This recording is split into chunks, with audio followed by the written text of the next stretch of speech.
Parthenope Review. I was completely entranced by Paolo Sorrentino's strange yet fascinating coming-of-age drama. Parthenope is not a film for everyone, nor is it trying to be.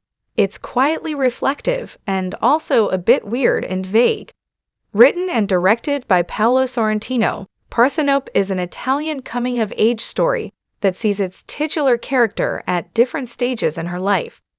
Sometimes she's aimlessly wandering through her life, unable to settle on any particular decision. At other points, Parthenope, Celeste Dalla Porta, is thrown into situations and forced to deal with the consequences. And yet, she floats, indecisive and curious, observant and filled with sorrow. Parthenope spans a few decades, but is focused on the most crucial years of the title character's 20s and 30s, before briefly showing us in her retirement. An older Parthenope is played by Stefania Sandrelli. The young woman moves between one passionate moment and the next in her youth when everything seems endless and life is still exciting and filled with potential. Parthenope is beautiful, and her beauty is something that is constantly noticed and commented on. Parthenope is deeper than it appears on the surface. The film could be accused of being shallow, but beneath the glamour of its perfume commercial aesthetic and occasionally absurd moments, such as a reveal regarding the son of Professor Murata, Silvio Orlando, Parthenope's mentor and anthropology professor, lies a story of a woman who's lost and whose life, or at least some parts of it, slip through her fingers. Time is Parthenope's enemy, but not in the way you'd expect it to be. Indecision and decision go hand in hand here, and the film's storyline unfolds at a languid pace, as though depicting the slowness of a life that also flies by too quickly. Youth and beauty are, in many ways, also Parthenope's enemy, especially as those around her verbally share their perceptions and expectations of her beauty, and what it will and won't do for her. Parthenope is encouraged to be an actress. She has the face for it, says one character. So she tries, taking acting classes from Flora Malva, Isabella Ferrari, a former actress who hides behind hats and odd-face masks to conceal the disfiguration from too much work done to maintain her beauty. Ultimately, and as the opening narration tells us, Parthenope's eyes are considered too dull despite attractive features.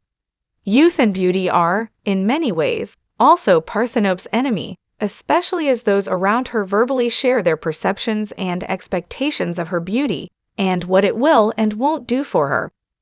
Throughout much of the film, Parthenope oscillates between passive and active observer, watching things happen to others or listening to their perspectives, which are shaped by tragedy or presumptions about her.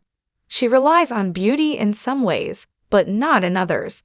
But of course, Parthenope isn't so shallow either, taking its time building out a world around its main character while also giving us a glimpse into Naples, the city that seems just as restless and in between as she is.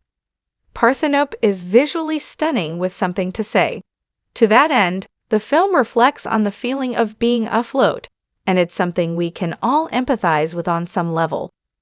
Sorrentino's film is an intriguing, if overlong, exploration of the roads taken and not taken, on the past and how it shapes us and the distractions along the way that cloud our ruminations on what we want before it's too late. Parthenope is very much a character who's confused about her place in the world and what she wants to do. This journey takes shape throughout the film until the end becomes a melancholic look back at her life. It's in these instances where the film finds its success. Of course, Parthenope is more than a bit indulgent and slow, but it can't be accused of being empty. It's an interesting film that can be frustrating but also intriguing. I always wanted to see where Parthenope ends up, even in the film's more meandering, and sometimes blatantly awkward, moments. Dario D'Antonio's cinematography is lush, capturing the vast beauty of Naples. Long shots of Parthenope staring out into the ocean or watching people on the beach give the film the feeling of being small in a big world and make it tangible. The camera lingers too long on certain things, as though we, too, are meant to bask in the gorgeousness of the characters and their surroundings. Sometimes that works, and sometimes it doesn't, but it always asks us to think about what we're seeing, even if what we're seeing is wild and strange. Parthenope is sensual and visually exquisite. It might not dig way too deep into its message, but it does get it across by the end. We just have to be willing to be taken along the journey, as Parthenope's story is very much about the human condition. I found myself wondering about what happens to this woman when she defies expectations of what her beauty provides.